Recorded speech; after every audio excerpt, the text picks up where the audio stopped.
नमस्कार दोस्तों, आर्टिस्ट महेश वैष्णव व्लॉग में आपका स्वागत है। और दोस्तों, एक बहुत दिलचस्प कहानी सुनाने वाला हूँ मैं आपको कि कोई इंसान अगर किसी प्रकार से लॉस में जा रहा है तो खुद ही से वो कर्ज लेगा, और वो कर्ज लेने के बाद भी नहीं दे पाया तो फिर खुद ही को एक नई कंपनी बनाएगा और फिर वो खुद से ही सारी उसकी संपत्ति खुद ही अपने नाम से कर लेगा।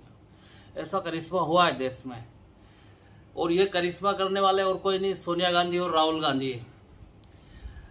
आप लोगों ने अभी न्यूज चैनलों में सुना ही होगा, नेशनल हेराल्ड जो अखबार है उसका केस। तो ये अखबार चल रहा था नेहरू जी के टाइम। नेहरू जी ने इस अखबार को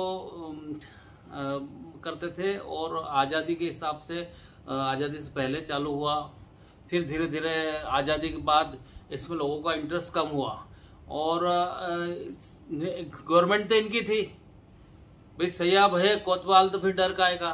तो बहुत सारी इनके इस अखबार के नाम से अलग अलग सिटी में आज़ादी के बाद आवंटित कर दी जगह। उसको फिर लोगों ने, जिस तरह का अखबार था और जिस तरह की खबरें छपती थी, तो लोगों ने इंटरेस्ट दिखाना बंद कर दिया। तो धीरे धीरे अखबार लॉस में जाने लग गया। अब लॉस में जाने लग गया तो समय के साथ बंद हो गया। स्टार्ट में लॉस में जा रहा था। अब ये इसके मालिक कौन थे?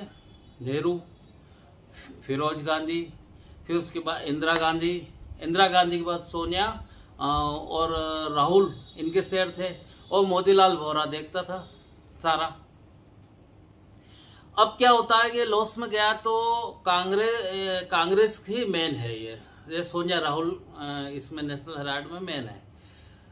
तो उस लॉस को बचाने के लिए राहुल और सोनिया ने कांग्रेस की सोनिया और राहुल से लोन लिया। मतलब राहुल सोनिया ने, नेशनल हेराल्ड की राहुल सोनिया ने लोन लिया कांग्रेस से। कितनी दिलचस्प बात है कि खुद ने लोन लिया खुद से, कांग्रेस और की राहुल और सोनिया से। और फिर उसके बाद में 90 करोड़ का लोन हो गया, जिसकी कहीं लिखा पड़ी नहीं, कोई कागज में कुछ नहीं, ये भी फर्जी है। पर ऐसा बोला कि हम इस नेशनल हेराल्ड के लिए कांग्रेस से लोन लिया, सोनिया राहुल से। अब उस लोन को वसूल करने के लिए नेशनल हेराल्ड के सोनिया राहुल ने सोचा कि एक नई कंपनी बनाई जाए और कांग्रेस के सोनिया राहुल का चुका दे। मतलब आप समझ गए कि नेशनल हेराल्ड के जो अखबार के मालिक है सोनिया राहुल, इन्होंने कांग्रेस की सोनिया राहुल से कर्जा लिया, और फिर नेशनल हेराल्ड के अखबार वालों ने ये सोचा कि वे नहीं चुका पा रहे, कांग्रेस के सोनिया राहुल ने एक नई कंपनी बनाई यंग इंडिया के नाम से। तो उस यंग इंडिया को टेक ओवर कर लिया है नेशनल हेराल्ड के सोनिया राहुल से। मतलब खुद ही बेचने वाले, खुद ही लोन लेने वाले, और खुद ही खुद ही लोन लेने वाले, उसके बाद खुद ही नई कंपनी खड़ी करके और उसको कब्जा कर लिया।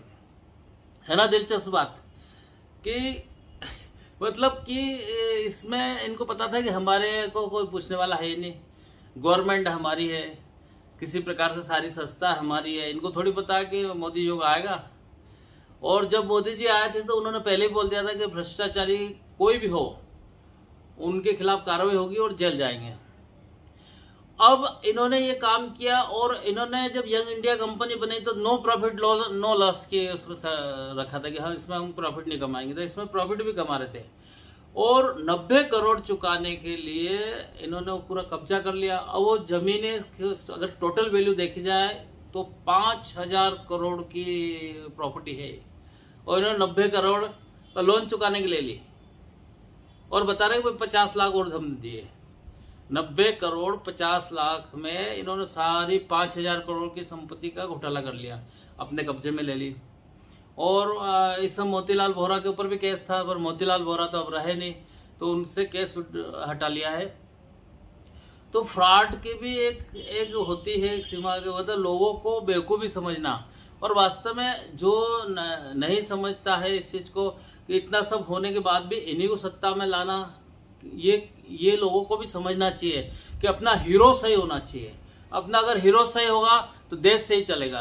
अगर हीरो ही जो मुखिया ही है अपना, अगर वो करप्ट है, अगर रिश्वत ले रहा है, इतने घोटाला कर रहे हैं, तो आप क्या सोचते हो कि राहुल गांधी और उनको क्या देश के बागडोर संभालने लायक है ये लोग? वैसे भी ये विदेशी मानसिकता के साथ चलते हैं, इनको देश से कोई लेना देना नहीं है। देश में कोई भी अच्छा काम होता तो ये खिलाफ भी खड़े होते हैं। विपक्ष की जवाबदारी होती है कि सरकार की आलोचना करे, पर सही काम की हमेशा तारीफ भी होनी चाहिए। अब ये लोग बोलते हैं कि बीजेपी गवर्नमेंट है, बदले की कार्रवाई कर रही है।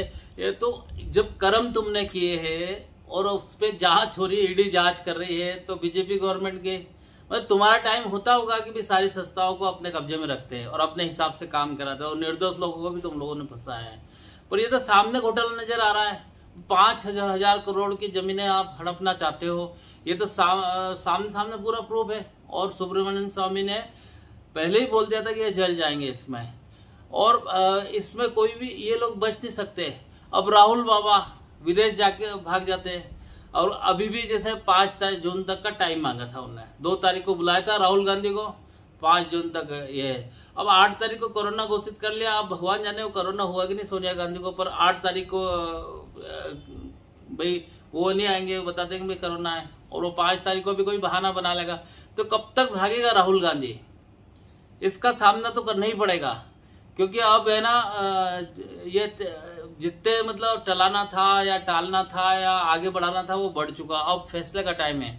अब राहुल बाबा आपकी जेल जाने का टाइम है, क्योंकि बातें देश को तो बहुत नीचे दिखा दिया और बहुत नीचे भी किया है तुम लोगों ने, गांधी परिवार ने कितने ही घोटाले करके तुम्हारी गवर्नमेंट ने।